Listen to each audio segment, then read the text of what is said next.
Hello, welcome back to the Waffle Press TV Hangouts. I am one of your hosts, Diego Crespo, and there's another host here, and I will let her introduce herself. You can call me M. Mighty Sophia, and we're going to have a mighty good time talking about a lot of crazy things tonight. Yes, many things. Well, actually, two separate items, Hannibal and True Detective, but many things in between that, because both shows gave us a lot to chew on, in a sense, and different ways. And Yes. I have not watched Emily's review. I don't know her reaction to the season 2 finale of True Detective. But first, let's talk about Hannibal. We'll do Hannibal, and then we're going to hop straight into a season finale / season review of True Detective, because there's a lot to talk about there. So let's talk about Hannibal and The Woman Clothes with the Sun. Yes. And The Woman Clothes with the Sun. Yes, I got it. The titles were super confusing. Like I had a whole bit that I did in my latest Hannibal review where I explained why they're so incredibly similar but different, because they correspond to like the different paintings and the Red Dragon William set. Blake paintings. Mm-hmm. Yeah. Yeah, so I got confused with that too. I was like, oh, why?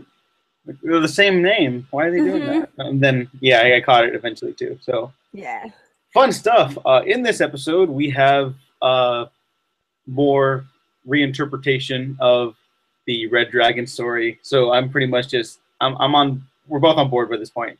It's just how well this stuff's executing, and it's so delicious and beautiful, and it's the best show on TV. But why this episode is so great in particular, I think, is we're getting to see more of Francis Dollarhide and understand his twisted machinations in his mind and how he longs for companionship and to be free from the great Red Dragon, and he wants to become something better, and in a actually decent way. I think he wants to be a better person, and the Red Dragon won't allow him to do that. Of course, it's all within the confines of his mind, but how the show illustrated that with the bombastic opening of what's the actor's name? Richard Armitage in the great Red Dragon suit, and he just like I never thought I'd see anything like that from this show, but I don't know what I was expecting. It was that, and the scene of Reba as the woman clothes with the sun. Yes, more psychedelic love. Yes. That was another trippy sex scene from Hannibal, of course. Those would not work in like a normal TV show. Those would come off as pretty goofy, I think. But here, it's like, yeah, it's Hannibal. It's about par for the course at this point. Yeah, what did you think? I loved it, and I will tell you, I actually got to watch this episode twice, which I normally don't have time to do, but I was actually drunk Saturday when I was watching it the first time, so it was a very different experience for me then. So I decided, I was like, I will get sober Emily to weigh in on this, and I mean, I got even more out of it the second time. Of course, I wanted to just savor every piece of, for example, Will and Bedelia's conversation as we got to go further into her origins and who Bedelia truly is. I mean, I think that we all got the sense that she's never just been the cut and dry victim, even like she's painting herself to be in front of this whole like lecture hall filled with people that are listening to her story about how she was swallowed by the beast and how she unbecame who she was, sort of the opposite of like Francis Dollarhide's becoming, how she was sort of like the opposite. But really, I think that Bedelia has been in a process of becoming as well. And we see sort of how Hannibal sent her basically this little wind-up toy who at some point was going to crack. And we really get to see exactly how she responds to that situation and how it reveals her darkness. And so for as much as we thought that maybe Bedelia and Will were sort of one and the same, like back when Bedelia told Will when he was still in prison, "I believe you." I mean, she still believes him for sure. but they both come from very different places. So I just want to like make an entire transcript of that conversation and just really soak it in, because everything Bedelia has to say it's every bit as creepy and cunning as the words that Hannibal himself would spin. I mean, I'd like to she really is the bride of Frankenstein. And is Absolutely. oh yeah, just as bad as as Hannibal himself, if not something else entirely, because she considers herself capable of great empathy as well. It's just the fact that she has it within her even then, to be cruel. We see her like reaching out to try and help Zachary Quinto's character, and then at the last moment just plunges in, like when she has the opportunity, like, I'm trying to help you, and then, oh man, that was so ridiculous.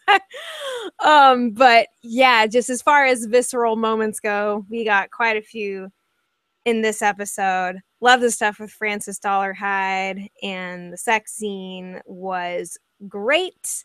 Getting to see it a second time was every bit as transcendent. And I really enjoyed this. It's hard to believe that we only have 3 episodes left. Like, I don't want it to end. No one wants it to end. Yeah. I'm not ready. Yeah, me neither. But let's focus on the now, unfortunately. When Zachary Quinto's patient character started choking and coughing, I felt like I was choking and coughing too. And that made me very uncomfortable. Yeah. That's not a good feeling to have. Yeah, no, I was trying really hard not to think about it, but like there it was. And like, this is something that we have danced around the edge of for so long. And wasn't it that the original story was that her patient attacked her as well? Which is definitely not the case. And it's not that she attacked him necessarily so much as that she was like Hannibal reincarnated for this guy. This guy was like trying to get away from Hannibal, and then comes to find out that he is being prescribed the exact same medication that Hannibal tried to, except from Delia. So it's that sort of like crazy deja vu trigger everything. But I'm really glad that we got to see that. I mean, I didn't even know if we were going to get to see Bedelia before the season was over. Like I wasn't actually sure about that. So super exciting to have her back in the mix. I was in the same boat. Like I didn't see how she would fit in, and she fits in nicely. I don't think it's like the material is handled well and very well as always with the show. I don't know how it's necessary yet, even though it's so good. But this show, it's nothing's done for granted. You know, nothing's done for no reason. So I'm sure it'll tie together nicely. And again, she does tie into the theme of becoming, as this season is handled so well. Yeah. And the final moment is one that had me on the edge of my seat, because, as usual, the show harkens back to material that we've seen in both books and movies, and then spins it in its own unique way. I was just on the Talk Film Society podcast talking about this, and how the season 2 finale, it pretty much just sets up the famous version of the story where Will Graham captures Hannibal, which you only see in the Red Dragon adaptation movie by Brett Ratner. And then they flip it. They have the scene play out, but they end it with a completely different reaction of 4 characters lying dead on the floor or dying on the floor. And then this one kind of has a similar thing where Will Graham does go to see the painting and such, and Frances Dollarhide goes to see the painting, and he needs to consume it so he can stop haunting him. Yeah. And they don't run into each other in other iterations. So this was that was exciting. And Frances Dollarhide is a big man, so naturally Will kind of gets tossed around, and it was so exciting. And I need more. I need more now, but I also don't want it, because then it'll be over. I feel you. Same boat, ma'am. Yeah. Well, that's it for our Hannibal stuff, unless you have anything else you want to offer. No, I think I'm good. I think we hit about everything. All right, great. Then, yeah, that's our thoughts on Hannibal and The Woman Clothed with the Sun. Now we get to talk about True Detective. A couple of you, or a lot of you guys actually tweeted me your thoughts on True Detective Season 2, so I'll read those towards the end a little bit. I'll read a couple of them because there's kind of a lot. Thank you. But now, let's, would you like to go first, or should I go first? I feel like we didn't get this episode I first. can pretty much go whatever way. I don't care. Okay. I'm going to be selfish, and I'm going to go first. Okay. Because... Do it. All right. Yeah. Okay. So True Detective Season 2, I think, culminated just as it lived in a sort of messy, still for some reason, against my better judgment, intriguing version of Season 1 with classic noir themes that are not really explained that well. Right. I wrote up if I may say so myself, a lovely little piece on True Detective Season 2 at audienceseverywhere.net, which you can check out later this week, by the time this is up, hopefully. I forget when it's coming out. And you could basically tell this is not a fleshed out season. Like, stuff's there. Material is there for a really great story and some really great character stuff, but it's kind of spends so long floundering about and going down certain paths and alleyways that don't really lead anywhere. Nobody's really defined enough beyond having really talented actors in the roles. Like, while I do like Vince Vaughn, I think he plays a character that's almost unplayable. Because Frank is not more defined ever than like former gangster who's now classy businessman and wants to do better and was really good at stuff until he wasn't. Right. Like, I think even that's like straining credibility, because I don't know how do you describe Frank. It's such a messy season. There's so much just that just doesn't work, and yet I'm not entranced like it with the first season, but I still like it. I still admire it. I'm fond of it. You know, it's kind of I wouldn't invite it to Christmas or Thanksgiving, but I'd probably go to a Halloween party with it. You know, yeah. Before we get any deeper, go ahead. Let's hear your thoughts on True Detective Season 2. Yeah, definitely a hot mess. I mean, I didn't realize just how much stress like watching the show actually put on me. Like every Sunday I'm just like, the week has begun and I must know all the secrets and nothing makes sense and here we go again. So that was kind of like, I mean, I was on this 8-week cycle of this madness, as was everybody else who was trying to keep up with the show. And I mean, without getting into my finale thoughts too much yet, I thought that there were pleasant surprises at the end, at least as far as my emotional response went. But really the only thing that I found to cling on to in this season was the acting and the characters, trying to understand them and to track their development, which was hard with, I mean, I think what was bizarre was the fact that the central mystery began to really lose its grip on the audience pretty dang quickly. It got so big and so unwieldy and labyrinthian that there's just like, I think that I almost kind of stopped, not that I stopped caring about solving the mystery, but I just couldn't look at all the pieces anymore.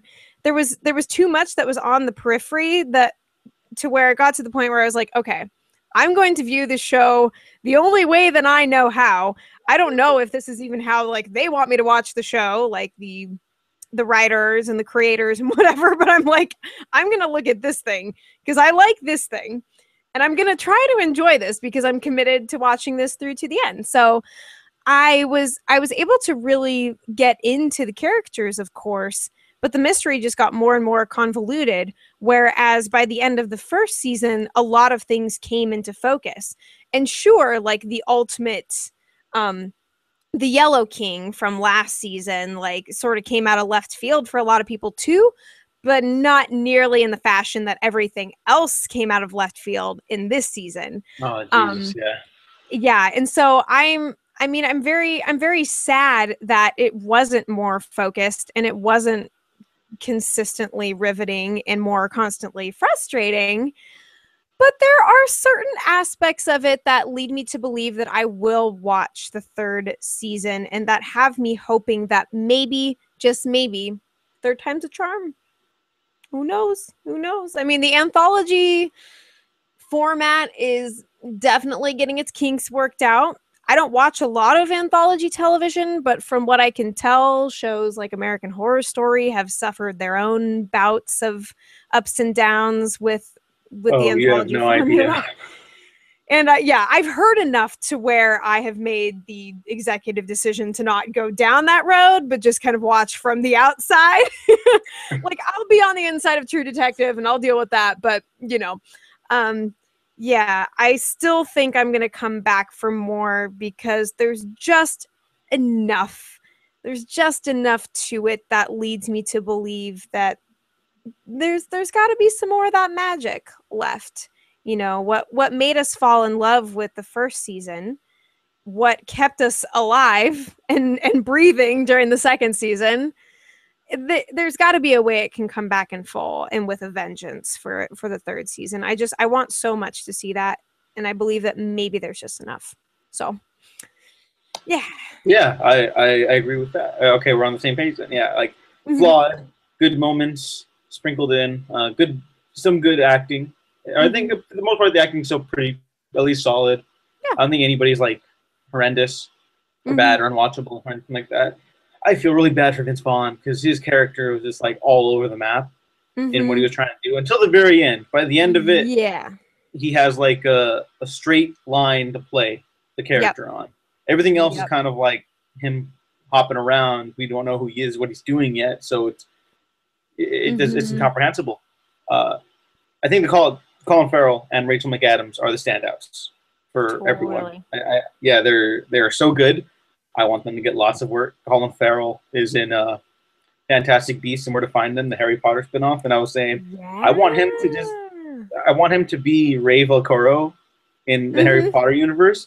So he'll just go up to like 12-year-olds and be like, "You're 12-year-old. You're already a wizard." And I want Rachel McAdams to keep branching out into other roles. I want people to give her the opportunity to do so because I bet she was tired of playing just a love interest in a lot of things. Yeah. So, and I'm really disappointed with what happened to Annie at the end. She didn't die, and I like that. Right. But she got put into that typical noir trope where like the manly man sacrifices himself and the woman gets away because she's like a femme fatale. But Annie was not that, and she was just as capable as the typical macho roles that a male character would have. Right. So it's odd that they put her into that position. For Frank's wife, I guess that kind of works, but we never really got a good sense of who she was either. Yeah, it's weird. It's like that stuff. I guess is the stuff that mostly doesn't work for me. Right. But there were parts of the finale I genuinely loved, like parts of the season, the shootout. Even though plot wise, it just meant to restart the season at the halfway point. I think the shootout was a huge highlight of the season.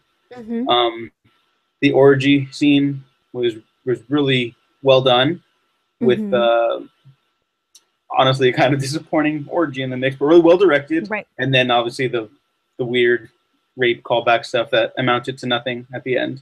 That was weird. Taylor Kitsch as Paul Woodrow. Dear God, somebody give this man more credit, because him and Vince Vaughn, they need to be like helped because they're not getting good stuff. They did good work here, at least as good as they could with sort of our characters. And I've talked to a lot of people. They really like Taylor Kitsch in this show. Like some people who flat out hated the show have told me that they love Taylor Kitsch now. So that's yay. And I think that's actually what I want the show to continue, even if it's kind of like messy how it's been. You know, maybe get different directors and actors who want to test out, get a little experimental, show what they've got. Like keep True Detective as like a long running series for that. You know, less of an actual TV show. Just let people stretch their creative wings and see how they come out the other side. I think that'd be cool. Yeah. Yeah, totally. Yeah. And on the finale, I'm a really, really huge fan of how they juxtapose the shots of Annie escaping on the water, and then Ray heading deeper into the woods, and Frank wandering the desert alone. Like, Mhm. I don't think that really amounted to anything, but that was really, really cool. You know, Mhm. it made for some interesting variety. And Yeah. I wasn't a fan of Frank's little flashback buddies while he was dying. I thought it was too on the nose because we had Mhm. never met any of them before. Yeah. So it was like, where does this come from? I feel Mhm. like if the pacing from the second half of this season had been pushed toward the front, and then they kind of just picked up the show from there, maybe the second half would have been even stronger than this second half was. Because I think ultimately the second half of the season is stronger, Mhm. and it's weird because everything's such a mixed bag. Nothing's perfect. Nothing's completely terrible. It's like a bunch of different emotions mixed in together, and like mixing a can of tomato sauce with your cereal. It's like, hey, these things are good by themselves. With other Right. things, they don't really go well together now. But for some Mhm. reason, I'm gonna try it. I'm gonna do it. It's gonna be gross, but I'll do it. You know, maybe that's too gross, but I think I made my point there. No, I get where you're coming from for sure. Yeah. Um, did you want to hear my Yes, thoughts yes, on please go stuff? ahead. Okay. Yeah, so immediately after watching the finale, I was actually very happy compared to what I thought I was going to be because I didn't know what the hell we were going into. I Mm-hmm. just made this whole freaking chart and spent like 2 hours reading forums on the internet to understand a show. I've never had to go to that extent with any show that I've watched before. And so I was just like mentally fatigued and a little nervous and a little irked that it was 90 minutes and that they couldn't have just, packed in more material and wait into the forefront so that we could just sort of like have, anyway. So I was frazzled coming into it. Once Holloway and the Birdman guy both got dead in the airport, I was just sort of relieved because then all we're left with is the one aspect of the show that I liked, which is the characters. Mm-hmm. So it's like ironic. This was something I talked about at length in my own review. Just ironic that for me, it's almost like aside from some cool moments that we got earlier on in the season, it's like the series or the season really hit its stride in kind of its last half hour where we're just going balls to the walls, like fates are getting sealed and everything is hitting the fan. I like that big stuff. I mean, because I just relish those moments of emotional intensity. So even when things came across somewhat cliched, like there was a certain poetry to things of sorts, like as we're sort of going back and forth between the characters and everybody is going to like the farthest possible corners of this little universe, like that I kind of enjoyed was just sort of the breadth and in depth of the last sequence. Like you said, as we see Annie is boarding the boat and she's taking off for her new life, whatever the hell that's going to look like. Ray is diving into the woods and going crazy and just throwing shit everywhere and freaking out and trying to record his last message for his son, which as that beautiful close-up shot showed us, it was all for naught. So good times. It was like really that, oh man, it pissed me off, but it was also sad at the same time. Yeah, I think really quick. I think that was also another big problem with the finale with me. Even though I did ultimately like it, like this Mhm. back half of the season, it laid on the glum too thick. It was almost too Yeah. miserable. You know, Right. like the wasn't no the train station. It was a train station. Hmm. When Ray drops the recording device and someone steps in it, I kind of rolled my eyes. I was like, of course, like Duh. yeah, of course this has to happen. Like I feel like somebody needs to make a montage of scenes from the season and put it to that bad day song, like you had a bad day, Yeah, your that's pretty day much the went season. down.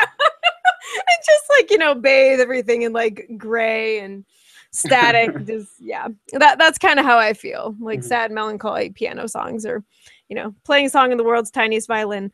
But despite that, I decided in watching the finale that I was like, okay, finally, like, everything makes sense, at least. Like, I gather what's going on, so I can just commit myself to what I'm watching and deal with that from there. Yeah, like as far as the desert stuff with Frank went, like I liked how it ended, of course, with, like, seeing his wife and the wife. Okay, that part, yes. That At was the very cool. end of that, yeah. That was cool. Like the end of it, because before it was just kind of like, okay, like the ghosts from his past are coming back to haunt him, but why do we care? We knew that he had a hard life. Like, he went on for 5 minutes in one of the earlier episodes about being locked in the basement and stuff. It's like, I get it. That's really all I needed, and all they really gave us time to know. But I think that was sort of cool how finally, like, she let him go.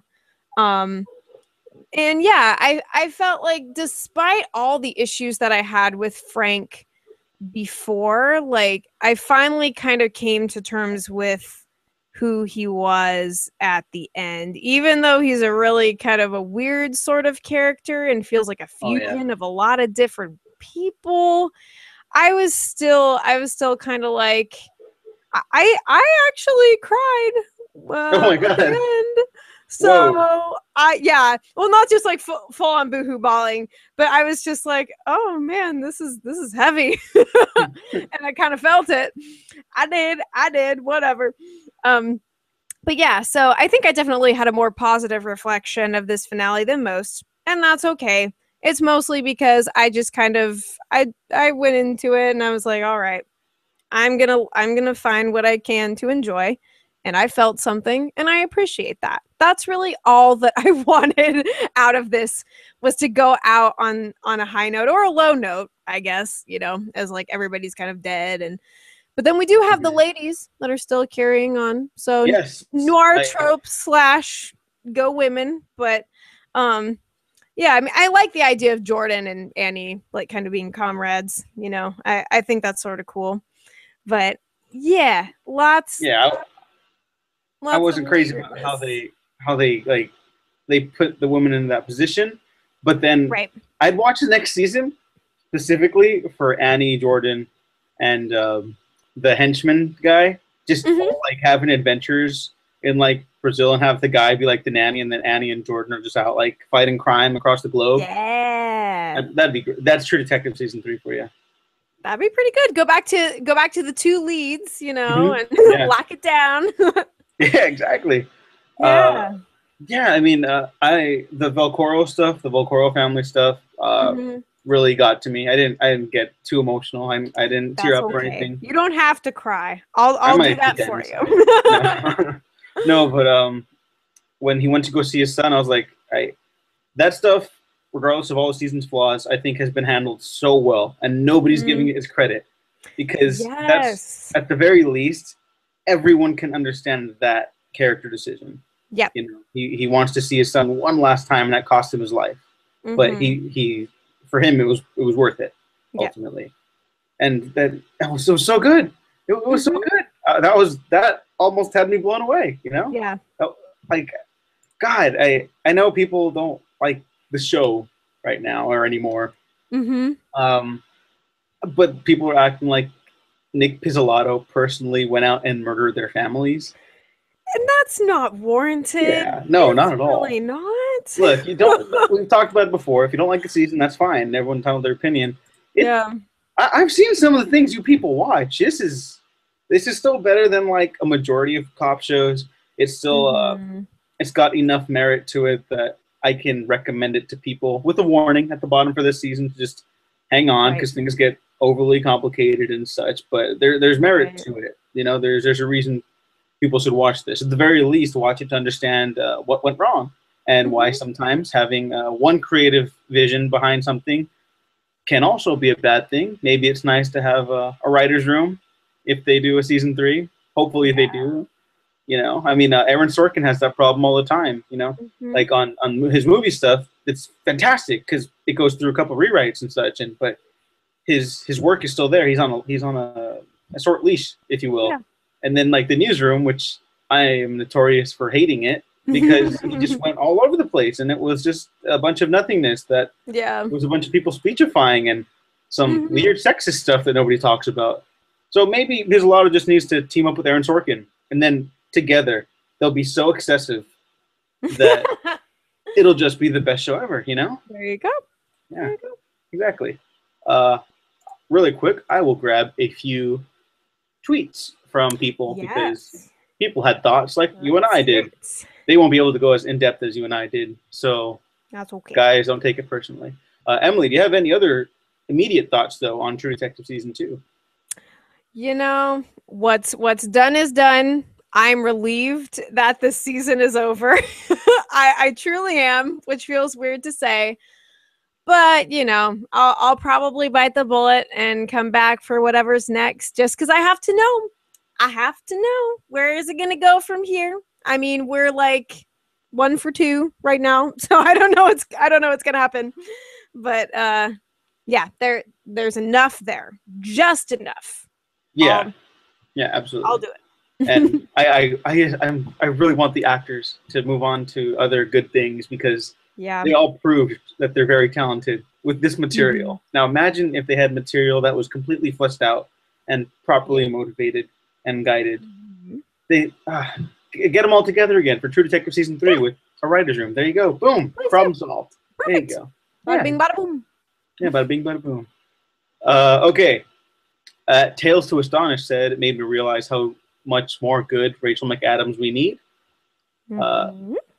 50 Shades of Grey. Loved the characters. Thought the story was a little messy. Overall, an 8 out of 10 season.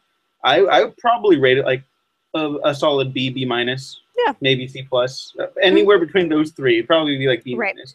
I will say, because you have not watched American Horror Story, right? Correct. If you do, just watch like the first one, maybe the second. That's what I've been told. The first one did really well from what I understand, and then after that everything is just kind of everywhere. I don't know. It's not really scary. It's True Detective had some creepier imagery this year, and the Birdman mask. I was really disappointed. Like, well, what's the mask? And he's like, oh, this kind of bird. Like, I want a more Birdman. That's the only time I've ever said that, by the way. They could just put Birdman like in this. Yeah. he's the killer. Yeah, just Michael Keaton. There you go. Michael Keaton, True Detective Season 3. Boom. But yeah, this was better than any season of American Horror Story still. So okay, we're still good. Good to know. Yeah, at Caleb H92, great performances. Vaughn and Farrell were standouts, but very convoluted story. Yeah. True. At Tyler Heberle, Heberle, a wonderfully layered, engrossing hot mess only Pizzolatto could write. Your results may vary. Yeah, it's like everyone's on the same page. Yeah, like everybody's right here with us. Yeah, thank you. Thank you all. Audience, man. Yeah, fantastic. I love you all so much. And then at Jason Ivui, this will be the last one. The first 4 episodes were so bad that I couldn't finish. Jason, no. Oh, man. No. And then he replies to Tales to Astonish, says, Rachel McAdams is an amazing actress, and she's the best part of Malik's To the Wonder, which everyone should watch. And on that note, I will really quickly recommend another movie for what you're watching, because it ties into the True Detective thing. It's sort of like if True Detective had accomplished its weird abstractisms that it had in the first season with really interesting character stuff, but with a more optimistic tone and fluid editing and cinematography. You get Miami Vice, which is a Michael Mann movie who I'm a big fan of, and his atmosphere drives the narrative. It's not a plot-driven movie. You're not going to get the plot. The plot is so non-existent that it's a good thing in this movie though, because it's not really real. I mean, no movies are real, but it's a hard movie to properly explain because it doesn't follow the normal rules of filmmaking. Like there's an Act 1, Act 2, Act 3 sort of, but really it's a movie that like exists while driving on mood and digital visuals. Like it's one of the first movies to really utilize digital photography, and the film grain is so heavy in this movie, like you won't believe it. It's like raining film grain or hailing film grain. So I kind of like it. It makes it feel more gritty, you know. Yeah. But yeah, the soundtrack is really phenomenal. Like, what you have to do to enjoy Miami Vice is Mhm. set aside your expectations, watch Okay. Colin Farrell's mustache go to work, and Jamie Foxx's hairline, and then just let their two characters take you on this digital, digitally infused journey of crime noir and a bumping soundtrack with some really, really astonishing visuals. Nice. It's really hard to explain, but please watch it and come to your own conclusion because I think it's quite good. And Deal. maybe Michael Mann's best movie, but don't hold me to that because everyone has very different reactions to this movie. That makes sense. And actually, I did think of something that I watched recently, just last weekend, which I'm amazed that I forgot. Were you gonna say anything further? No, Because no, we might no, have no. forgotten. Miami Vice. Go watch it because it's good. Okay, go ahead. Go ahead. I saw the new Mission Impossible movie, which was a lot of fun. I had a good time with it. I went with my dad and my brother. They're like, "Let's go see Mission Impossible," and I was like, "Okay." And it's been a hell of a long time since I've even seen any of those movies, but it seems like critically it's been doing really well. I Oh mean, yeah. I had no idea when I went in to see it, but it's just another reminder that like Tom Cruise needs to get some serious credit. Like he has been doing a lot of decent stuff recently, and this was a very fun film. I think this weekend I'm gonna try and see The Man from Uncle. Hmm. Um, which is sort of a similar like action crime sort of genre. Like so I don't know, that's probably gonna be a little bit more James Bond-esque. But yeah, like if you're looking for a really fun action film, lots of great um creative action sequences, things that are of course quintessentially over the top, but it's just a lot of fun and it made me happy. So more good times to be had at the movies. Good because That's I all. haven't seen it yet. Mm-hmm. I Yeah, no, really need to. it's very entertaining. I was laughing my head off most of the time, which is basically how I enjoy things. So it was good. Okay, that's good to know. Keep your head on though. Don't hurt yourself. Jesus, that sounds dangerous. Please be careful. Very Uh, risky, but you know. all right. Well, on that note, why don't you go ahead, unless you have anything else to add? Let the people know where they can find you. So you can find me on my YouTube channel primarily at M Mighty Sophia, EM, the word mighty, Sofia, which is also my Facebook and my Twitter. So I do lots of TV stuff, music every once in a while, other random things every once in a while. The next show I'm taking on is Fear the Walking Dead. So stick around for that if you are curious as to whether or not that is going to be interesting. So, yeah. All right, and then uh, on your related note to Mission Impossible, I have not seen it Mm-hmm. yet again, Yes. but I did watch Fantastic Four. If you're thinking about Oh, it, don't. oh, Um, oh. I talked about it on the Movie Hero show with Mike, Andy, and Patrick, so everyone check that out on YouTube as well, and make sure to subscribe to the Mhm. iTunes. And of course, Hogwarts Podcast, Spideycast, all that wonderful shenanigans. Links down below in the doobity doo. Don't forget to check out my stuff on audienceseverywhere.net. Follow me on Twitter at DagoWaffles. And let's see, am I missing anything else? If you like this video, like, subscribe. Also, like and subscribe to Emily's stuff, obviously, because we have good things. Okay, but yeah, overall, good week for Hannibal. Indeed. Mixed results for True Detective, but we think it's good Yes. or passable. Good. Adios. All right, we'll see you guys later. All right, we have been professionally unprofessional.